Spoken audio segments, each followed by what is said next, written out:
നമസ്കാരം. Astrology master ക്ലാസ്സിൻ്റെ പുതിയൊരു അധ്യായത്തിലേക്ക് ഏവർക്കും സ്വാഗതം.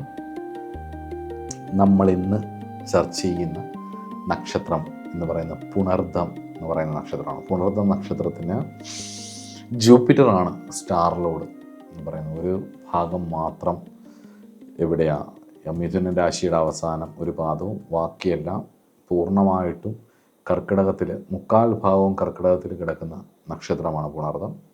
അതിഥിയാണ് ദേവത.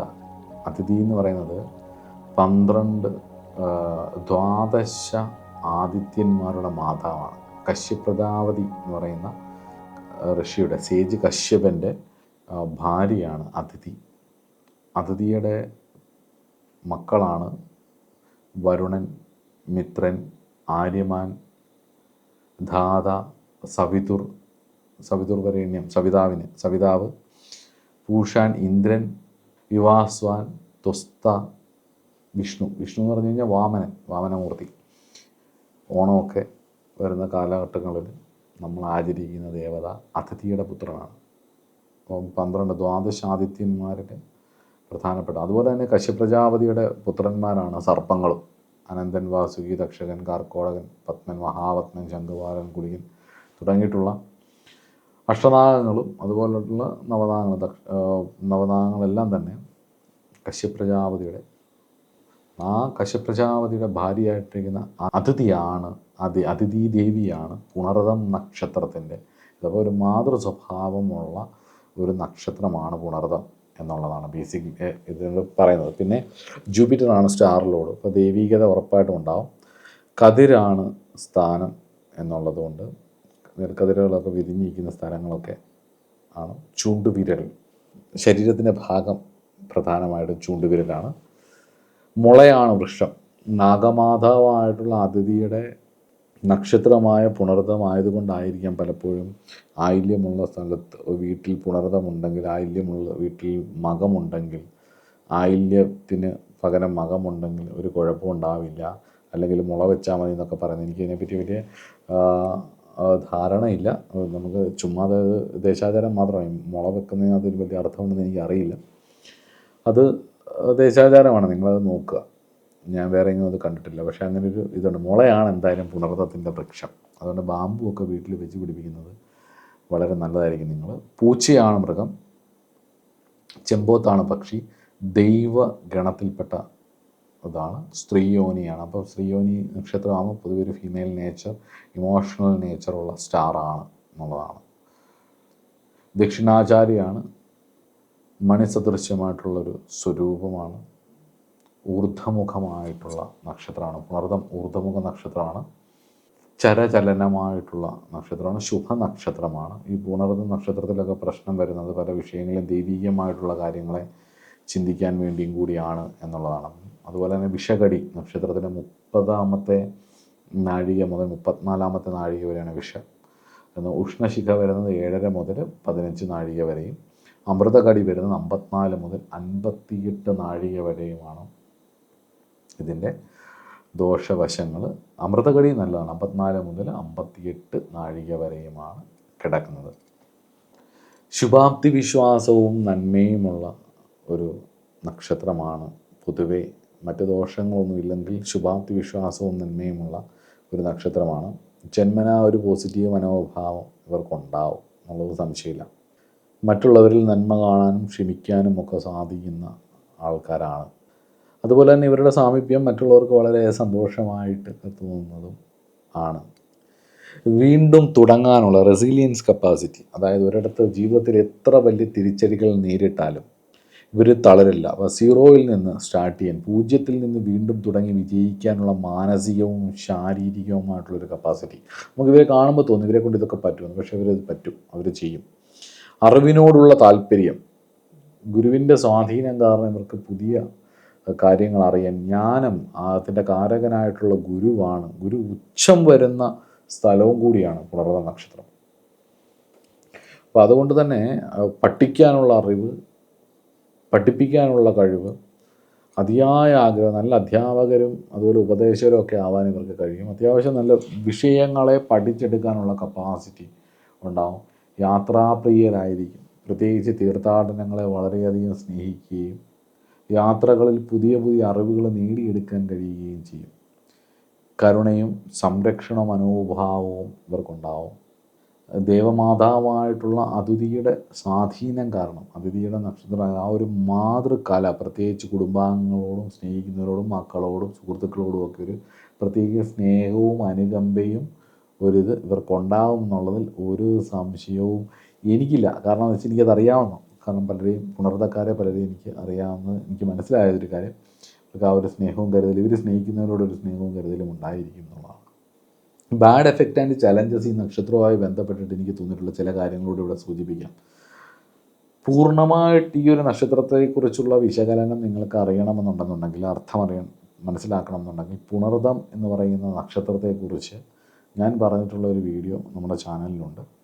ഏകദേശം 50ഓളം പണ്ഡിതനായിട്ടും പാമരനായിട്ടും സമ്പത്തുള്ളവരും സമ്പത്തില്ലാത്തവരും ചെറിയ ആൾക്കാരും ചെറിയ പ്രായം കുറഞ്ഞവരും പ്രായം കൂടി വാർദ്ധക്യമെത്തിയവരുമായിട്ടുള്ള എനിക്ക് പരിചയമുള്ള, എനിക്ക് വളരെ അടുത്ത് കിട്ടിയ 50ഓളം ഹൊറോസ്കോപ്സ് ഞാൻ ഒബ്സർവ് ചെയ്തിട്ടാണ് ഓരോ വീഡിയോയും വന്നത് ചെയ്തത്. അത് അത്രയും കഷ്ടപ്പെട്ട് ചെയ്തത് കൊണ്ട് തന്നെ ആ വീഡിയോ ഞാൻ എടുക്കാൻ വേണ്ടി ഉപയോഗിച്ച സ്ഥലവും ഉത്തരാഖണ്ഡായിരുന്നു. അത്രയൊരു ഒബ്സർവേഷൻ അതിനകത്തുണ്ടായിരുന്നു. അതിനുവേണ്ടി ഞാൻ എടുത്ത സ്ഥലവും ഉത്തരാഖണ്ഡ്. അപ്പോൾ ആ ഉത്തരാഖണ്ഡ് എന്ന് പറയുന്ന പുണ്യഭൂമിയിൽ ദേവഭൂമിയായിട്ടുള്ള ഋഷിഭൂമിയായിരിക്കുന്ന ഉത്തരാഖണ്ഡിലിരുന്ന് ആ വീഡിയോ ചെയ്യാൻ കഴിഞ്ഞതിൻ്റെ ഒരു പുണ്യം ആ വീഡിയോയ്ക്കുണ്ട്. അപ്പോൾ ആ വീഡിയോ ഞാൻ ഡിസ്ക്രിപ്ഷൻ ബോക്സിൽ കൊടുത്തിട്ടുണ്ട്, അല്ലെങ്കിൽ നിങ്ങൾക്ക് പ്ലേലിസ്റ്റിൽ പോയി കാണാം. എല്ലാ നക്ഷത്രങ്ങളിലും ഞാൻ അങ്ങനെ തന്നെയാണ് ചെയ്തത്. അതിൽ വിശാഖം എന്ന് പറയുന്നൊരു നക്ഷത്രം ഭയങ്കരമായിട്ട് വൈറലാവുകയും ചെയ്തു. അപ്പം അത് ആ ഭൂമിയുടെ പ്രത്യേകതയാണെന്ന് തോന്നുന്നില്ല, അത് എൻ്റെ കഷ്ടപ്പാട് മാത്രമാണെന്ന് എനിക്ക് തോന്നുന്നില്ല. അത് ആ ദേവഭൂമിയുടെ ആ ഉത്തരാഖണ്ഡിൻ്റെ ഒരു കാറ്റിനും ഉണ്ട് ജ്ഞാനത്തിൻ്റെ ഒരു വെളിച്ചം, ഒരു തെളിച്ചം, ജ്ഞാനം അതിലുണ്ട്. അപ്പോൾ അതുകൊണ്ടാണ് അത് സംഭവിച്ചത്. പ്രത്യേകിച്ച് വ്യാസഭഗവാനും ഒക്കെ മഹാഭാരതവും പുരാണങ്ങളും ഒക്കെ എഴുതിയ സ്ഥലങ്ങൾ അതിൻ്റെയൊക്കെ തൊട്ടടുത്തടുത്തൊക്കെ തന്നെയാണ്. സ്വാഭാവികമായിട്ടും അതിൻ്റെ എത്ര നൂറ്റാണ്ട് കഴിഞ്ഞാലും അതിൻ്റെ ഒന്നും ഗുണം പോകാതിരിക്കത്തില്ല. അപ്പം അതുകൊണ്ട് പുണർതക്കാരെ പറ്റിയുള്ള പൂർണ്ണ ഫലം അറിയാൻ നിങ്ങൾ ആ വീഡിയോ കണ്ടോളൂ. ഇവിടെ ഞാൻ ഇതിൻ്റെ ബാഡ് എഫക്ട്സ്, കുറച്ച് ചലഞ്ചസും കൂടി ഞാൻ പറഞ്ഞുതരാം. അസ്ഥിരതയാണ് മെയിൻ. നിരന്തരമായി പുതിയ തുടക്കങ്ങളെ സ്നേഹിക്കുന്നത് കൊണ്ട് തന്നെ ഒരു കാര്യത്തിലും സ്ഥിരതയില്ല എന്നുള്ളതാണ്. അതിൽ ഉറച്ചു നിൽക്കാൻ ഇവർക്ക് കഴിഞ്ഞുവെന്ന് വരില്ല എന്നുള്ളതാണ്. അതുകൊണ്ട് തന്നെ ഇവർക്ക് തൊഴിൽപരമായിട്ടും വ്യക്തിപരമായിട്ടും ഒരുപാട് വെല്ലുവിളികളെ നേരിടേണ്ടി വരും എന്നുള്ളതാണ്. അമിതമായിട്ടുള്ള ആദർശവാദം ഇവരെ ജീവിതത്തിൽ ഒരുപാട് പുറമോട്ട് കൊണ്ടുപോകും എന്നുള്ളതാണ്. എല്ലാവരെയും വിശ്വസിക്കുന്നു എന്നുള്ള ഒറ്റ കാരണം കൊണ്ട് ചിലപ്പോൾ ജീവിതത്തിൽ ഇവർ ചൂഷണങ്ങൾ നേരിടേണ്ടി വന്നേക്കാം. അത് വന്നേക്കാം. പ്രായോഗികമായിട്ട് ചിന്തിക്കാത്തത് കൊണ്ടും ഉള്ളിലെ ആ ഒരു മാതൃ സ്നേഹം ഉള്ളിലുള്ള നക്ഷത്രം കൂടി ആയതുകൊണ്ട് തന്നെ പലപ്പോഴും വികാരങ്ങളിലൂടെ ചിന്തിക്കുന്നത് കൊണ്ട് തന്നെ ഇവർക്ക് വ്യക്തിപരമായിട്ട് ഒരുപാട് വെല്ലുവിളികളെ ഫേസ് ചെയ്യേണ്ടതായിട്ട് വരും. ഉറപ്പായിട്ടുള്ളൊരു കാര്യമാണ്. അതുപോലെ തന്നെ ലക്ഷ്യബോധമില്ലായ്മയും ഇവരുടെ മെയിൻ പ്രശ്നങ്ങളൊന്നായിട്ട് എനിക്ക് തോന്നിയിട്ടുള്ളതാണ്. എന്നോട് ദൈവമായിട്ട് പുണർന്ന നക്ഷത്രക്കാർ ക്ഷമിക്കുക. അത് എനിക്ക് വളരെ അടുത്തറിയാവുന്ന പലർക്കും അവരുടെ ജീവിതത്തിൽ സന്തോഷം അനുഭവിക്കാത്തതിൻ്റെ ഒരു കാരണം ഈ കൺസൾട്ടേഷൻ എടുത്തവരൊക്കെ തന്നെയാണ് കേട്ടോ. വളരെ അടുത്തറിയാമെന്ന് പറഞ്ഞു കഴിഞ്ഞാൽ അങ്ങ് ഭയങ്കരമായി അടുത്തറിയാമെന്നല്ല, കൺസൾട്ടേഷൻ എടുത്തവരുടെ ഒക്കെ തന്നെ കാര്യമാണ് പറയുന്നത്. അവർ ഒരു ലക്ഷ്യബോധമില്ലായ്മ അവരെ എപ്പോഴും തളർത്തിക്കൊണ്ടിരിക്കുന്നതാണ്. പല കാര്യങ്ങളിൽ ഒരേ സമയം ശ്രദ്ധിക്കുന്നതിനാൽ, ജാക്ക് ഓഫ് ആൾ ട്രേഡ്സ്, ആ ഒരുപാട് ശ്രദ്ധിക്കുന്നതിനാൽ ഒന്നിനും ഒരു പൂർണ്ണത നൽകാതെ പാതി വഴിയിൽ ഉപേക്ഷിക്കാനുള്ളൊരു പ്രവണത ഇവർക്കുണ്ടാവും. അതൊരു വിഷയമാണ്. അതുപോലെ തന്നെ ആരോഗ്യ പ്രശ്നങ്ങൾ. ഇവർക്ക് പൊതുവേ നല്ല ആരോഗ്യവാന്മാരും ആരോഗ്യവതികളുമാണെങ്കിലും ചിലപ്പോൾ കരൾ സംബന്ധമായിട്ടുള്ള രോഗങ്ങളോ അല്ലെങ്കിൽ അമിതമായ വണ്ണം ഉണ്ടാകാനുള്ള സാധ്യതകളോ അല്ലെങ്കിൽ യൂട്രസ് റിലേറ്റഡ് ആയിട്ടുള്ള പ്രശ്നങ്ങളോ അല്ലെങ്കിൽ ഭക്ഷണ കാര്യങ്ങൾ വഴിയുള്ള പ്രശ്നങ്ങളോ ഭക്ഷണ നിമിത്തമുണ്ടാകുന്ന പ്രശ്നങ്ങളോ ഒക്കെ ഇവർക്ക് വരാം. മനസ്സിലാവുന്നുണ്ട്. പൊതുവെ കൊഴുപ്പ് കൂടിയിട്ടുള്ള ഒരു വിഷയങ്ങളൊക്കെ വരാം. എന്തായാലും നമുക്ക് അതൊന്നുകൂടെ ഒന്ന് നോക്കാം. പൊതുവിൽ ചൂണ്ടുവിരലിൽ വരുന്ന പ്രശ്നങ്ങൾ, പുളവ മുതലായിട്ടുള്ള രോഗങ്ങൾ, കർണരോഗങ്ങൾ, തൊണ്ടയിലുണ്ടാവുന്ന രോഗങ്ങൾ, തോളലുകളിലെ ഒടിവ് മുതലായവ, ശ്വാസകോശ രോഗങ്ങൾ, ഉരസിൽ വരുന്ന എല്ലാ രോഗങ്ങളും, പ്ലൂറസി, ക്യാൻസർ, സ്തനാർബുദം, ഉദരരോഗം, വിശപ്പില്ലായ്മ ഇല്ലെങ്കിൽ അഗ്നിവാന്ത്യം എന്ന് പറയുന്ന അസുഖം, ചെവിവേദനാദി രോഗങ്ങൾ, രക്തരോഗങ്ങൾ, ന്യൂമോണിയ, ചുമ, മഞ്ഞപ്പിത്തം, ശരീരം തടിക്കുന്നത് കൊണ്ടുണ്ടാകുന്ന രോഗങ്ങൾ, അന്നനാളത്തിൽ വരുന്ന രോഗങ്ങൾ, അസ്ഥി രോഗങ്ങൾ എന്നിവയൊക്കെയാണ് പുണർതം നക്ഷത്രത്തിന് പറയുന്ന രോഗങ്ങൾ. പിന്നെ ഏറ്റവും പ്രധാനപ്പെട്ടത് പുണർതം നക്ഷത്രം എന്ന് പറയുന്നത് വ്യാഴത്തിൻ്റെ നക്ഷത്രവും ചന്ദ്രൻ്റെ രാശിയുമായതുകൊണ്ട് അതൊരു ഗജകേസരി, ഇവർക്ക് ഭൗതികമായിട്ടുള്ള എല്ലാം കിട്ടും. പക്ഷേ 6th ഹൗസായിട്ട് അവിടെ പുണർതം നക്ഷത്രത്തിൽ വരുമ്പോൾ ഒരു കുഴപ്പമെന്ന് പറഞ്ഞാൽ 6th ഹൗസ് ലോഡായിട്ട് അവിടെ വരുമ്പോൾ എന്ന് പറഞ്ഞു കഴിഞ്ഞാൽ കുംഭത്തിനാറാം, അല്ല 6th ഹൗസ് ലോഡ് അവിടെ പോയി നിൽക്കുക എന്ന് പറയുമ്പോൾ തന്നെ ശ്രദ്ധിക്കേണ്ട ഒരു കാര്യം, വളരെ സസൂക്ഷ്മം നിരീക്ഷിക്കണം കേട്ടോ. ഈ കുംഭത്തിന് 6ാം ഭാവത്തിൽ വ്യാഴം നിൽക്കുക എന്ന് പറയുമ്പോൾ തന്നെ രണ്ടാം ഭാവാധിപനും കൂടിയാണ്. 6ാം ഭാവം വ്യാഴം നക്ഷത്രമാകുമ്പോൾ പിതൃപ്രീതി വരുത്തണം എന്നുള്ളതാണ്. പിതൃക്കളുടെ വിഷയങ്ങൾക്ക് ഉള്ള പരിഹാരം പുണർതം വ്യാഴത്തിൻ്റെ നക്ഷത്രം വരുന്ന സമയത്ത് ആചാര്യന്മാർ പറയുന്നത് കേട്ട് പിതൃക്കളെ ആശ്രയിക്കണം എന്നുള്ളതാണ്. ആചാര്യ ദക്ഷിണ കൊടുത്ത ശേഷം പിതൃക്കളെ ആശ്രയിക്കണം എന്നുള്ളത്. അപ്പോൾ അങ്ങനെ പിതൃബലി നടക്കുന്ന സ്ഥലങ്ങളിൽ പോയി ചെയ്യുക എന്നുള്ളത് തന്നെയാണ് പ്രധാനമായിട്ടും. പ്രശ്നത്തിലാണെങ്കിൽ ചന്ദ്രനെയും രവിയെയാണ് നമ്മൾ കൂടുതൽ നോക്കുന്നത്. അതായത് 6th ഹൗസിൽ 6ാം ഭാവമായിട്ട് പുണർതം നക്ഷത്രം വന്നാൽ അതായിരിക്കും ഫലം എന്നുള്ളതാണ്. ഡെപ്റ്റുകളെ എങ്ങനെ ക്ലെൻസ് ചെയ്യണമെന്നും കർമ്മശുദ്ധി എങ്ങനെ വരുത്തണം എന്നുള്ളതും പറയാം. ഇവരുടെ കർമ്മപരമായിട്ടുള്ള പ്രതീകമായിട്ട് ഇതിനകത്ത് കാണിക്കുന്നത് ആവനാഴിയിലിരിക്കുന്ന അമ്പാണ്, ആവനാഴിയാണ്. അപ്പം ആവനാഴിയിൽ എപ്പോഴും അമ്പ് പരിമിതമായിരിക്കും, അല്ലെങ്കിൽ അർജുനൻ്റെ ആവനാഴി പോലെ ആയിരിക്കണം, തീരുന്നതിന് വരണം. നമുക്ക് ആ ഭാഗ്യമില്ലല്ലോ. അപ്പം ഇവരുടെ ലക്ഷ്യബോധവും ഊർജവും കൃത്യമായി വിനിയോഗിക്കണം എന്നുള്ളതാണ്. ഓരോ അമ്പും എയ്യുമ്പും കൃത്യമായ ലക്ഷ്യത്തിലേക്ക് എത്താൻ വേണ്ടി ഉപയോഗിക്കണം. കാരണം ഒരുപാട് കാര്യങ്ങൾ ചെയ്യാനുണ്ട്, പക്ഷേ ആവനാഴിയിൽ അമ്പ് കുറവുമായിരിക്കും. അപ്പം ലക്ഷ്യമില്ലാതെ അമ്പുകൾ പല വഴിക്ക് എയ്ത് തങ്ങളുടെ ജീവിതം തന്നെ ഒരു ലക്ഷ്യമില്ലാതെ തൻ്റെ ജീവിതം ഊർജവും എല്ലാം പാഴാക്കുന്നത് പോലെ പാഴാക്കാതെ ഏതെങ്കിലും ഒരു വിഷയത്തിൽ കേന്ദ്രീകരിക്കാൻ പഠിക്കുക എന്നാണ് പ്രധാനമായിട്ടുള്ള ഒരു പാഠം. ഊർജത്തെ വിവേകപൂർവം വിനിയോഗിക്കുക, നിങ്ങളുടെ കഴിവിനെ വിവേകപൂർവം ഉപയോഗിക്കുക എന്നുള്ളതാണ് ഏറ്റവും വലിയ കാര്യം. രണ്ടാമത്തത്, ഇവരുടെ ജീവിതത്തിൽ തിരിച്ചടിയും അതുപോലെ തന്നെ വീണ്ടും സ്റ്റാർട്ട് ചെയ്യുന്നു, ഫെയിലാവുന്നു, സ്റ്റാർട്ട് ചെയ്യുന്നു, വീണ്ടും വീഴുന്നു, എഴുന്നേൽക്കുന്നു. കുഞ്ഞുങ്ങളൊക്കെ പോലെയാണ്, വീണ്ടും വീഴും, അവർ ഒന്നും ഇല്ലാതെ എണ്ണിക്കുന്നു, ഒരു ചെറിയ കരച്ചിലൊക്കെ കഴിഞ്ഞ് പിന്നെ എണ്ണിച്ച് ചിരിച്ചുകൊണ്ട് ഓടുന്നു. അതുപോലെയാണ് ഇവർ വീഴുന്നു, എഴുന്നേൽക്കുന്നു. അത് സാധാരണ ഓരോ തവണ വീഴുമ്പോഴും അതൊരവസാനമല്ല എന്നുള്ളത് ഓർക്കുക. പരാജയത്തെ ഒരു പാഠമായി കാണാൻ പഠിക്കുക എന്നുള്ളതാണ്. അതുകൊണ്ട് തന്നെ ഈ ഓരോ വീഴ്ചയും എൻ്റെ മികച്ച ഒരു തുടക്കത്തിൻ്റെ, എൻ്റെ ഒരു മികച്ച ഒരു വേർഷൻ്റെ, അതിലേക്കുള്ള യാത്രയുടെ ഒരു ആരംഭമാണെന്ന് മനസ്സിലാക്കി, മികച്ച ഒരു അവസരമാണെന്ന് മനസ്സിലാക്കിയിട്ട് അക്സെപ്റ്റ് ചെയ്ത് മുന്നോട്ട് പോയില്ല ഭ്രാന്തായിരിക്കും ഉള്ളിൽ, പെട്ടെന്ന് ദേഷ്യം വിപ്രാളപ്പെടും. അതെല്ലാം കൊണ്ട് അവരുടെ ചുറ്റുവട്ടത്തുള്ള ആൾക്കാരെല്ലാം അവരെ ഉപേക്ഷിക്കും. ശ്രീരാമചന്ദ്രൻ ഏതുപോലെയാണോ ഒറ്റപ്പെട്ടു പോയത്, അതുപോലെ എത്ര കഴിവുണ്ടെങ്കിലും അസ്ത്രശസ്ത്രങ്ങളിൽ യോദ്ധാവായിട്ടിരിക്കുന്നതിൽ ഞാൻ ശ്രീരാമനാകുന്നു എന്ന് പറയുന്നുണ്ട് വിഭൂതി യോഗത്തിൽ. അസ്ത്രശസ്ത്രങ്ങൾ കൈകാര്യം ചെയ്യുന്നതിൽ ധനുർവേദത്തിൽ ഞാൻ ശ്രീരാമനാകുന്നു എന്ന് പറയുന്നുണ്ട്. അപ്പോൾ അത്രയും കഴിവുണ്ടായിട്ട് പോലും വനവാസവും പ്രതിസന്ധികളും നിരന്തരമായി വന്നുകൊണ്ടിരിക്കുകയും തിരിച്ചടികൾ വരികയും ചെയ്യും എന്നുള്ളത് ഒരു സംശയമില്ലാത്ത കാര്യമാണ്. പരാജയത്തിൽ നിന്ന് കിട്ടുന്ന അറിവുകളെ നമ്മൾ ജീവിതത്തിൽ ഉപയോഗിക്കുക എന്നുള്ളതാണ് ഏറ്റവും വലിയ കാര്യം. പരാജയങ്ങളിൽ നിന്ന് കിട്ടുന്ന അറിവാണ് മറ്റുള്ളവർക്ക് വഴികാട്ടിയായി മാറ്റുവാൻ ഇവർക്ക് കഴിയുന്നത് എന്നുള്ളതാണ്. അത് നമുക്ക് ശ്രീരാമേന്ദ്രൻ പുണർന്ന നക്ഷത്രമാണ്. അതിലൂടെ നമുക്ക് മനസ്സിലാക്കി തന്നതും അദ്ദേഹം അങ്ങനെയാണ്. ഇപ്പം പലരും അദ്ദേഹത്തെ വിമർശിക്കുന്ന ഒരു കാര്യം, ഇത്രയും വലിയ ഉത്തമ പുരുഷനായിട്ട് അദ്ദേഹം ഭാര്യയെ ഉപേക്ഷിച്ചല്ലോ. പക്ഷെ അതിപ്പം നമ്മുടെ പല നേതാക്കന്മാരും, പ്രത്യേകിച്ച് നരേന്ദ്രമോദിയൊക്കെ വന്നപ്പോഴാണ് എനിക്ക് ശരിക്കും അത് ക്ലിയർ ആയത്. കാരണം രാജ്യം എന്ന് പറയുന്ന വിഷയം വരുമ്പം കുടുംബത്തിനെക്കാട്ടിലും വലുത് രാജ്യമാണ് ഒരു നേതാവിനെ സംബന്ധിച്ചിടത്തോളം, ഒരു രാജാവിനെ സംബന്ധിച്ചിടത്തോളം.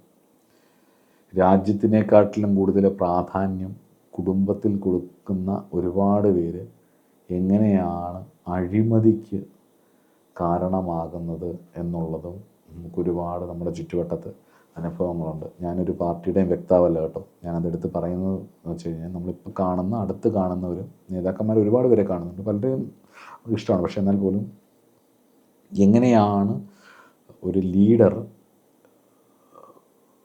കുടുംബവും മറ്റെല്ലാ കാര്യങ്ങളും ഉപേക്ഷിച്ചുകൊണ്ട്, തൻ്റെ അമ്മ മരിച്ചപ്പോൾ പോലും അധികം ഒരു പരിധി കൂടുതൽ മീഡിയ കവറേജ് വേണ്ട എന്ന് പറഞ്ഞിട്ട് കൂടുതലും ഒക്കെ ആയിട്ട് അതിനു വേണ്ടി പോകുന്നു. എന്നാൽ അതേ സമയത്ത് തന്നെ മറ്റു പലരും, ഇവിടുത്തെ നമ്മുടെ ചെറിയ നേതാവ് മരിക്കുമ്പോൾ പോലും അത്രയും മീഡിയ കവറേജും കാര്യങ്ങളും ഒക്കെ കിട്ടുന്നതിൻ്റെ 100-1 പോലും, അല്ല 1000-1 പോലും നരേന്ദ്രമോദിയെ പോലുള്ള ആൾക്കാരുടെ അമ്മയ്ക്ക് കിട്ടാതെ വന്നപ്പം നമ്മൾ ശരിക്കും നിരീക്ഷിക്കുന്നത്. ഞാനത് എടുക്കുമ്പോഴാണ് നമുക്കിവിടെ മനസ്സിലാവുന്നത്. അതിനൊക്കെ ഉപരിയായിട്ട് ഒരു നല്ല രാജാവിനെ സംബന്ധിച്ചിടത്തോളം, അദ്ദേഹത്തിന് ധർമ്മപുത്രനെ സംബന്ധിച്ചിടത്തോളം ഒരു ധർമ്മത്തിന് പ്രാധാന്യം കൊടുക്കുമ്പോൾ ഈ ഉലകത്തിൽ രാമനെ പോലെ ആവണം, രാമരാജ്യം ഉണ്ടാവണം എന്ന് പറയുന്നതിൻ്റെ കാരണം വാസ്തവത്തിൽ സർവ്വതും ത്യജിക്കേണ്ടി വന്നാലും രാജ്യത്തിൻ്റെ വളർച്ചയ്ക്ക് വേണ്ടി നിൽക്കുക എന്നുള്ളതാണ്. അതല്ല കുടുംബത്തിൻ്റെ വളർച്ചയ്ക്ക് വേണ്ടിയിട്ടാണ് നമ്മൾ നിൽക്കുന്നത് എങ്കിൽ, ഒരു യോദ്ധാവ്, നമ്മളല്ല, ഒരു യോദ്ധാവ് എന്നുള്ള രീതിയിൽ, ഒരു രാജാവ് എന്നുള്ള രീതിയിൽ കുടുംബത്തിൻ്റെ വളർച്ചയ്ക്കാണ് നിൽക്കുന്നതെങ്കിൽ അഴിമതിക്ക് പാത്രീഭൂതരാവേണ്ടി വരും എന്നുള്ളതും കൂടി നമ്മുടെ അനുഭവങ്ങൾ, ചുറ്റുവട്ടത്തുള്ള പല അനുഭവങ്ങളിൽ നിന്ന് നമ്മൾ പഠിക്കുന്നൊരു കാര്യമാണ്. ഞാനിപ്പോൾ സാന്ദർഭികവശാൽ ഇതൊരു അറിവായിട്ട്, ചിന്തിക്കാൻ വേണ്ടിയിട്ടുള്ള ഒരു അറിവായിട്ട് പറഞ്ഞു എന്നേ ഉള്ളൂ. കാരണം പലപ്പോഴും നമ്മുടെ ചുറ്റുവട്ടത്ത് കാണുന്ന പല കാര്യങ്ങളും പറഞ്ഞു കഴിഞ്ഞ് കഴിഞ്ഞാൽ, ഇപ്പം ഞാൻ കമ്മ്യൂണിസ്റ്റ് പാർട്ടിയിൽ എനിക്ക് ഇഷ്ടമുള്ള ഒരാളെ പറഞ്ഞു കഴിഞ്ഞാൽ എന്നെ നാളെ മുതൽ അന്തം കമ്മി എന്ന് എന്നെ വിളിക്കും. അതേസമയത്ത് ഞാൻ കോൺഗ്രസ്സിൽ എനിക്കിഷ്ടമുള്ള, ഇപ്പോൾ കരുണാകരനെ പോലുള്ള എനിക്കിഷ്ടമുള്ള ചില ആൾക്കാരുടെ പേര് പറഞ്ഞു കഴിഞ്ഞാൽ പിന്നെ ഞാൻ കുങ്ങിയാവും. പിന്നെ ഈ BJP ആരുടെയെങ്കിലും അല്ലെങ്കിൽ ആരുടെയെങ്കിലും നമ്മുടെ ഇതുമായിട്ട് ബന്ധപ്പെട്ട് പറഞ്ഞു കഴിഞ്ഞാൽ സംഖ്യയാവും, ചാണകമാവും, അങ്ങനെ ആവും. അതായത് അഭിപ്രായ സ്വാതന്ത്ര്യത്തെക്കുറിച്ച് വാദിക്കുന്നവരുടെ ഇടയിൽ പോലും അഭിപ്രായ സ്വാതന്ത്ര്യം ഇല്ലാത്തൊരവസ്ഥയാണ്. അപ്പം എന്നെ എന്ത് വേണേലും വിളിച്ചോ, പക്ഷേ ഒരു പാർട്ടിയുടെയും വ്യക്താവല്ല. നമ്മൾ സ്വതന്ത്രമായിട്ട്, നമ്മളെ സംബന്ധിച്ചിടത്തോളം ഇതെല്ലാം ഓരോ വിഷയങ്ങൾ മാത്രമാണ്. പക്ഷേ ഞാൻ ജീവിച്ചിരുന്ന കാലയളവിൽ ഞാൻ പലപ്പോഴും നമ്മൾ പല കാര്യങ്ങളും ശ്രദ്ധിക്കുന്ന സമയത്ത് ഈ കഥകളും ശ്രീരാമൻ്റെ കഥകളുമായിട്ട് കൂട്ടി യോജിപ്പിക്കുന്ന സമയത്ത് നമുക്ക് മനസ്സിലാവുന്ന ചില കാര്യങ്ങൾ നിങ്ങൾക്ക് മനസ്സിലാവാൻ വേണ്ടിയിട്ട് ഞാൻ ഉദാഹരണ രൂപത്തിൽ പറഞ്ഞു എന്നേ ഉള്ളൂ. ഒരു പരാജയത്തെ ഒരു പാഠമായി കണ്ടുകൊണ്ട് മുന്നോട്ട് പോവുക. ജീവിതത്തിൻ്റെ പ്രതിസന്ധികൾ, ശ്രീരാമേന്ദ്രൻ്റെ ജീവിതം കുട്ടിക്കാലത്ത് എത്രയോ മനോഹരമായിരുന്നു. അതിനുശേഷം മുന്നോട്ട് പോകുന്ന ഓരോ കാലയളവും അദ്ദേഹത്തിന് പരാജയത്തിൻ്റെ ഇതുമായിരുന്നു എന്നുള്ളതും കൂടി ഓർക്കുക. അവസാനമായിട്ട് ഒരു കാര്യം കൂടി, അക്സെപ്റ്റ് ചെയ്യാൻ ഭയങ്കര പാടുള്ളവരാണ്. പ്രതിസന്ധികളെ അക്സെപ്റ്റ് ചെയ്യാൻ, തിരിച്ചടികളെ അക്സെപ്റ്റ് ചെയ്യാൻ, ചൊറിച്ചിലിനെ അക്സെപ്റ്റ് ചെയ്യാൻ ഭയങ്കര പാടുള്ളവരാണ് നിങ്ങൾ. അപ്പം അത് അക്സെപ്റ്റ് ചെയ്യുക. കാരണം അക്സെപ്റ്റൻസ് ഒരു വലിയ കാര്യമാണ്. ഈ ഈഗോ ഹേർട്ട് ചെയ്ത് കഴിഞ്ഞ് കഴിഞ്ഞാൽ അതിൽ നിന്നൊന്ന് പുറത്തേക്ക് വരാൻ വലിയ ബുദ്ധിമുട്ടുള്ളവരാണ്. അക്സെപ്റ്റൻസ് ഒരു പ്രധാന കാര്യമാണ്. ശ്രീരാമേന്ദ്രൻ്റെ ജീവിതത്തിൽ പല സമയങ്ങളിലും അദ്ദേഹം തളർന്നിരുന്നിട്ട് ഉണ്ട് എന്നുള്ളതും വാൽമീകി രാമായണം വായിച്ചാൽ മനസ്സിലാവും. അതിൽ നിന്ന് അദ്ദേഹം പുറത്ത് വരാൻ ശ്രമിക്കുന്നും ഉണ്ട് എന്നുള്ളതും കൂടി അത് ഓർക്കുക. അതുപോലെ തന്നെ അറിവും കരുണയും പങ്കുവെക്കുക എന്നുള്ളത് ഒരു പ്രധാന കാരണമാണ്. ഗുരുവിൻ്റെയും അതിഥിയുടെയും സ്വാധീനമുള്ള ഒരു നക്ഷത്രമായതിനാൽ തങ്ങൾ നേടിയ അറിവും അനുഭവജ്ഞാനവും ലോകത്തിന് തിരികെ നൽകുക എന്നുള്ളൊരു ദൗത്യം ഇവരിലുണ്ട്. അതുകൊണ്ട് തന്നെ ഇവരേത് കർമ്മമേഖലയിൽ മെനക്കെട്ടാലും പഠിച്ചാലും അവർ ജീവിച്ചാലും നിങ്ങൾ തൊഴിലായി അതിനെ മാറ്റിയാലും ഉറപ്പായും നിങ്ങൾ നിങ്ങളുടേതായ ഒരംശം ആർക്കെങ്കിലും കൊടുത്തിട്ടേ ഈ ഭൂമി വിട്ട് മടങ്ങാവൂ.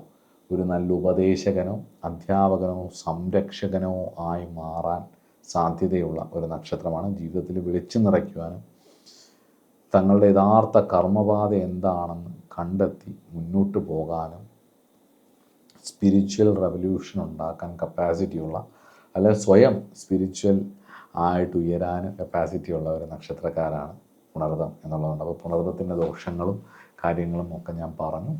പുണർദം നക്ഷത്രത്തിന് വരാൻ സാധ്യതയുള്ള രോഗങ്ങളെക്കുറിച്ച് പറഞ്ഞു. ലഗ്നം, ചന്ദ്രൻ, ലഗ്നാധിപൻ എന്നിവരെല്ലാം പുണർദം നക്ഷത്രത്തിന് 6-ാം ഭാവാധിപൻ ശനി, കുജൻ ഇതൊക്കെ നിന്ന് കഴിഞ്ഞാൽ ഉണ്ടാവുന്ന പ്രശ്നങ്ങളെക്കുറിച്ചും നമ്മൾ രോഗം വരുന്ന സാധ്യതയുള്ളതിനെക്കുറിച്ച് പറഞ്ഞു. അടുത്തത് ഇതിൻ്റെ പുനർവസു എന്ന് പറയുന്ന നക്ഷത്രത്തിൻ്റെ ബന്ധപ്പെട്ടിട്ടുള്ള ക്ഷേത്രമാണ്. ആലങ്കുടിക്കടുത്തുള്ള ആപത് സഹായേശ്വര ക്ഷേത്രമാണ് ഇവർക്കിടെ പ്രധാനപ്പെട്ട ശേഷം. അതേപോലെ തന്നെ അതിഥീശ്വര ക്ഷേത്രം, ശ്രീ അതിഥീശ്വര ക്ഷേത്രം എന്ന് പറയുന്ന ഒരു ക്ഷേത്രവും ആപത് സഹായേശ്വര ക്ഷേത്രവുമാണ് ഇവരുടെ ഡെപ്റ്റുകളെ റിലീസ് ചെയ്യാനുള്ള, അല്ലെങ്കിൽ ആ കർമ്മപൂർത്തീകരണത്തിന് വേണ്ടിയിട്ടുള്ള ക്ഷേത്രമായിട്ട് പറയുന്നതും. അതുപോലെ തന്നെ പുണർദം നക്ഷത്രത്തിൻ്റെ പ്രധാന ഒരു ക്ഷേത്രമായിട്ട് ചില ഗ്രന്ഥങ്ങൾ പറയുന്നത്, എനിക്ക് ഏറ്റവും പ്രിയപ്പെട്ട തൃച്ചിയിലുള്ള ശ്രീ രംഗനാഥ പെരുമാൾ ക്ഷേത്രം, രംഗനാഥസ്വാമിയുടെ ക്ഷേത്രമാണ്. തൃച്ചിയിൽ ജംബുകേശ്വരം എന്ന് പറയുന്ന ഒരു ക്ഷേത്രം അതിനടുത്തുണ്ട്, ജലലിംഗം. അവിടുന്ന് ഇങ്ങോട്ട് വരുന്നിടത്തുള്ള ശ്രീരംഗം എന്ന് പറയുന്ന അതിമനോഹരമായിട്ടുള്ള ക്ഷേത്രം എനിക്ക് ഭയങ്കര ഫേവറേറ്റ് ആയിട്ടുള്ളൊരു അമ്പലമാണ് അത്. ഞാൻ വളരെ എൻ്റെ സ്പിരിച്വാലിറ്റിയുടെ ഒരു തുടക്കകാലത്ത് പോയിട്ട് എനിക്ക് ഒരുപാട് സ്പിരിച്വൽ എക്സ്പീരിയൻസ് ഉണ്ടായ ഒരു സ്ഥലവും കൂടിയാണിത്. എനിക്ക് വളരെ ഇഷ്ടപ്പെട്ട ഒരു ക്ഷേത്രമാണ്. ഒരു പക്ഷേ വ്യാഴം എനിക്ക് നല്ല ബലമുള്ളത് കൊണ്ടായിരിക്കാം. ഭാരതഭൂമിയുടെ മണിപൂരക ചക്രമാണ് ശ്രീരംഗനാഥസ്വാമി എന്ന് ചില ആചാര്യന്മാർ, യോഗാചാര്യന്മാർ, തമിഴ് യോഗാചാര്യന്മാർ പറയുന്നുണ്ട്. അപ്പോൾ അതുകൊണ്ട് ഈ പുനർവസു നക്ഷത്രത്തിൽ ജനിച്ചവർ അവർ രംഗനാഥസ്വാമി ക്ഷേത്രത്തിൽ, വിഷ്ണുവിൻ്റെ ക്ഷേത്രമാണത്, അവിടെ പോയി ഭഗവാനെ ആശ്രയിക്കുകയും പ്രാർത്ഥിക്കുകയൊക്കെ ചെയ്യുക.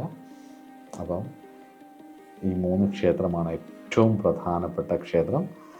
എല്ലാവിധ ഐശ്വര്യങ്ങളും പുണർദം നക്ഷത്രക്കാർക്കുണ്ടാവട്ടെ. രോഗായ-ദുരിതങ്ങളിൽ നിന്നും കരകയറാൻ വേണ്ടിയിട്ട്, പൂർവജന്മാർജിതമായിട്ടുള്ള പാപകർമ്മങ്ങളിൽ നിന്ന് മുക്തി വരാൻ വേണ്ടിയിട്ട് ഈ ക്ഷേത്രങ്ങളിലെ പരിഹാരങ്ങളും ചെയ്യുക.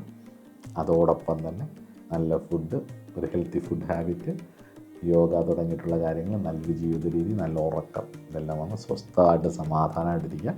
ഭഗവാൻ നാരായണൻ അതിഥി ദേവിയും നിങ്ങളെ അനുഗ്രഹിക്കട്ടെ എന്ന് പ്രാർത്ഥിച്ചുകൊണ്ട് നമുക്ക് അടുത്ത ക്ലാസ്സിൽ കാണാം. നമസ്കാരം.